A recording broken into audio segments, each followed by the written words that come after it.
నమస్తే. Welcome to our channel. మన ఇంట్లో కనపడే కొన్ని కీటకాలు మనకి రాబోయే ప్రమాదాలను హెచ్చరిస్తూ ఉంటాయి.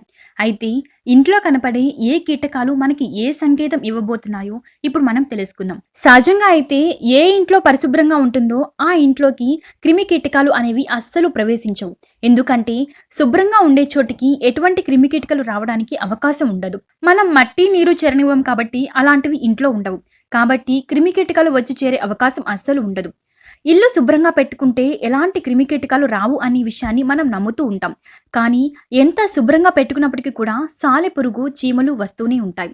కొన్ని సందర్భాల్లో తేనెటీగలు, గుడ్లగూబలు కూడా వచ్చే పరిస్థితిని మనం చూస్తూ ఉంటాం. అయితే మన ఇంట్లోకి పక్షులు వస్తే ఆ పక్షుల శబ్దం మన మనసుకు ఎంతో ప్రశాంతతను ఇస్తుంది.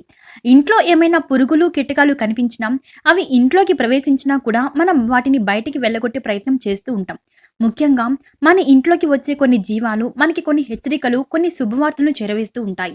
ఏ కీటకాలు మన ఇంట్లోకి వస్తే ఎలాంటి ప్రభావాన్ని చూపిస్తాయో ఇప్పుడు చూద్దాం. జ్యోతిష శాస్త్రం ప్రకారం కొన్ని కీటకాలు రావడం మనకి మంచి చేస్తే, మరికొన్ని కీటకాలు రావడం మనకి చెడు చేస్తాయి. ముఖ్యంగా బొద్దింకలు. బొద్దింకలు చూస్తే చాలా మంది భయపడుతూ ఉంటారు. అవి ఇంట్లోకి వస్తే బయటికి పంపించే వరకు అస్సలు ఊరుకోరు. అయితే బొద్దింకలు ఇంట్లో ఎక్కువగా చేరితే లక్ష్మీప్రదం అని మన పెద్దలు చెబుతూ ఉంటారు.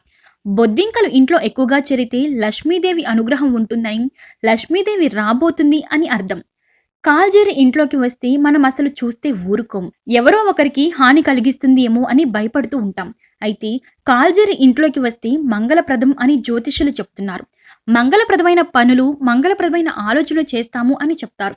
చాలా మంది ఇళ్లల్లో సాలెపురుగులు చూస్తూ ఉంటాం. ఇంట్లో చేరితే దరిద్రం తాండవిస్తుంది అని అర్థం. సాలెపురుగులు ఏర్పాటు చేసిన బూజు ఒక గూడులాగా మారుతుంది.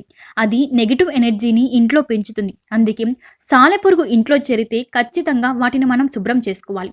అప్పుడప్పుడు ఇంటి ఆవరణలోకి పాములు కూడా వస్తూ ఉంటాయి. పాములు రావడానికి సంకేతం ఇంటి పెద్దకి ఏదో హాని జరుగుతుంది అని. అందుకే చాలా జాగ్రత్తగా ఉండాలి. పాముని ఇంటిలో నుంచి బయటికి పంపించినప్పటికీ కూడా ఒకవేళ పొరపాటున అది ఇంట్లోకి వచ్చి ఉంటే ఆ ఇంటి పెద్ద చాలా కాలం వరకు జాగ్రత్త వహించడం అవసరం. ఇలా ఒక్కొక్కటి ఒక్కొక్క సంకేతాన్ని ఇస్తుంది కనుక క్రిమి కీటకాల విషయంలో జాగ్రత్తగా ఉండడమే మంచిది. ఈ వీడియోపై మీ అభిప్రాయాన్ని తెలియజేయండి. ఈ వీడియో గనుక మీకు నచ్చినట్లయితే లైక్ చేయండి, షేర్ చేయండి. ఇలాంటి మరిన్ని వీడియోస్ కోసం మా ఛానల్ సబ్స్క్రైబ్ చేయండి.